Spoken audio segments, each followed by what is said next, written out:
Oldham has been, of course, at the epicentre of this story for much of this year.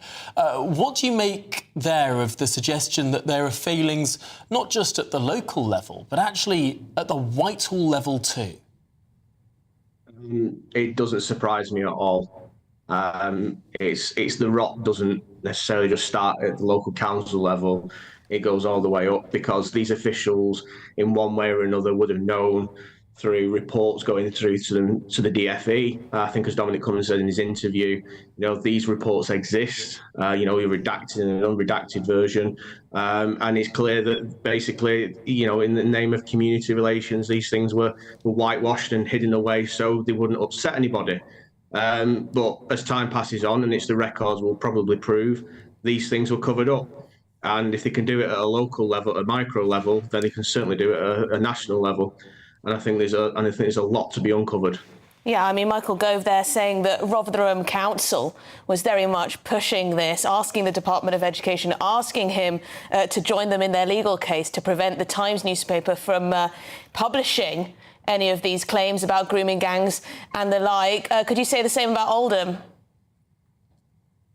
I couldn't say the same about Oldham because I've not got any proof to hand. But what I could say, Emily, is that our local press has been absolutely absent and silent on this, and it's a disgrace that they didn't have the journalistic integrity to follow up on these cases, because we've had survivors come forward who cover from a period back into the 90s and even as far as the 80s, who clearly came forward in the assurance review, who came to the full council meeting, who came to a mic and actually came to their cases. Yet if you were to rely on the local press, you wouldn't have even known these cases existed. And a lot of these people who now worked in the press or worked in the council comms team are now working for MPs or are working in the council still.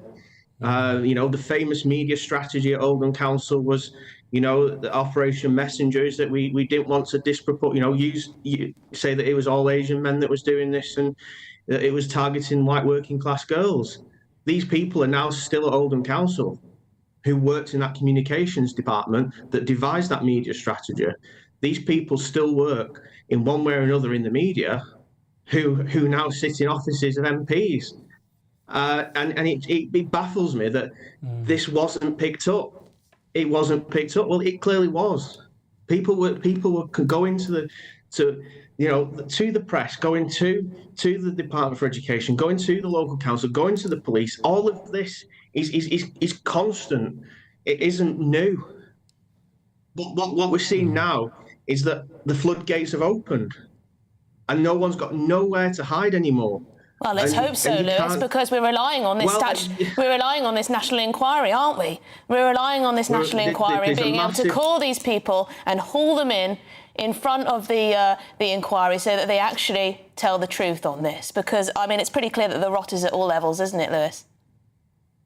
An uncomfortable truth, because I think that from the 2001 riots, there was a fear that the community cohesion, the tensions, and it's still language that is used today, surrounding this issue, was that we shouldn't talk about this because it may inflame tensions. But I think as Louis Case's review has